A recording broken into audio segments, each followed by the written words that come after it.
James M. Hildebrand, and I was on Battan. I was captured on Battan.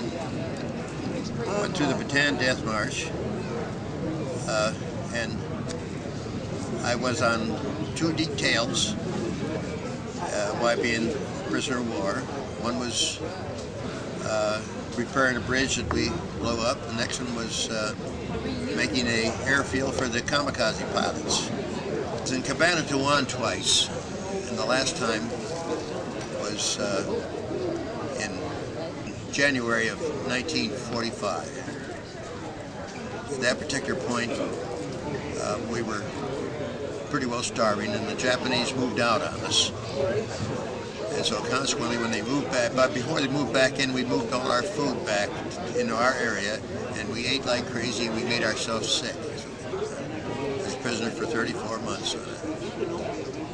And so we had absolutely no idea that anybody is going to come around and save us, because there was Japanese coming in and out of this camp like crazy. You never knew what was going to happen to them. And this one night that happened, I was not feeling good. I was eating lunch alongside of my barracks. At about 7:30, all of a sudden, machine guns opened up and took the complete top off my barracks. I was just covered with bamboo, nipa hut struts, and everything like that. I hit the deck. I had the wrong shoes on to run, so I managed to get my shoes on, and I was gonna leave. And I was laying there, and I could see a machine gunner came into service, and I didn't know exactly what uniform. He could have been a Japanese, as far as I'm concerned, because I'd never seen a uniform like it before. He was machine gunning everybody across the road. All of a sudden, he stopped firing, turned towards me, and I got panicked. I saw him throw the gun down in the ditch, and out of the ditch came another gun. And he grabbed it, turned around, and kept on firing, and I got panicked. I lost it. And I ran around the north end, the west end of the barracks, and I ran into a brick wall. Knocked me flat down on my fanny. And all of a sudden, a voice out of nowhere says, "Where in the hell are you going?" And I says, "Geez, the Japanese can speak English."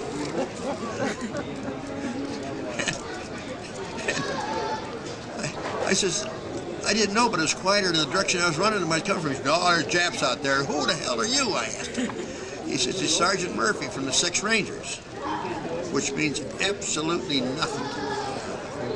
Then he finally came into view, and I'm looking, this is a hell of a sickly-looking American soldier. If he's American, he must be speaking English. No helmet, no gas mask, a uniform that bandoliers goes on both sides, sloppy looking, everything like that, dirty. Most beautiful sight I've ever seen.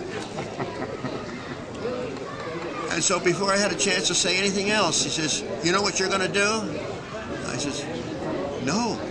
He says, "See this path, which is the path that we call Broadway? You're going to run down there and scream at the top of your lungs to everybody you see in ditches and everything that you're free. Free, follow you. There's your. And so I did just that. And some of the times I was running backwards. As I'm running backwards, I'm saying to the guys, "Come on, we're free. Get going. We're free. We're free." And they look at me like I'm an idiot. And most of them, the terror on their faces, it's hardly to explain because they thought we were all going to be executed. And I did too at first. We were going to be executed by the Japanese. And I couldn't get those people to move. They kept hugging down on top of one another and so forth.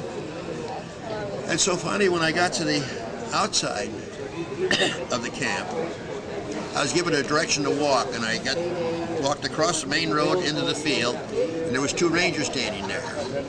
One was smoking a cigarette, and I says, "Gee, that smells good," and he gives it to me. And I take a drag on that, and I said, "Oh, God, an American cigarette. Hey, keep it, you know."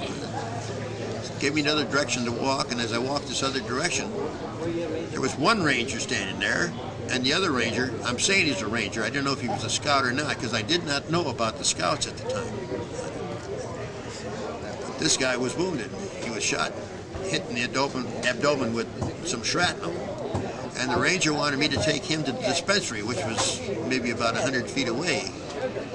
And so I tried to lift it, but there I am, about 97 pounds, trying to lift this guy up that's got 2 bandoliers of ammunition around and guns like crazy. And I tried to do that. The other ranger kind of gets really nervous. And finally I said, wait a minute, somebody will come along. So the other one came along, and we took him to the dispensary. And while that walk along there, I had practically his head in my lap. And I'm looking at this guy. And I buried a lot of dead men. That's why I lost all track of names. But this young man came all his miles to save me and get himself killed. I thought he was dead. But we got finally to the dispensary, and we put him in a cot. Right alongside him was another ranger in the cot, and that was the doctor. And so I got excited with the other ranger was outside, the corpsman. I said, I'll go back to the camp and get our doctor. And they wouldn't let me do it. No. Orders, all POWs out of here. So that was a total rescue plus going back. And so that's why I came on this to really and truly thank these Alamo Scouts for sticking out their neck to come and get me out of that prison camp. So in a word, what does the Alamo Scouts mean to you? Alamo Scouts means life. It gave me another life to live. Fine words. Is that your wife right there? That's my wife, yes. Gave me my wife, gave me my 4 kids, and gave me my grandkids and so forth. It brought me back to the United States, which is the greatest country in the world. It has its problems, but it's still the greatest country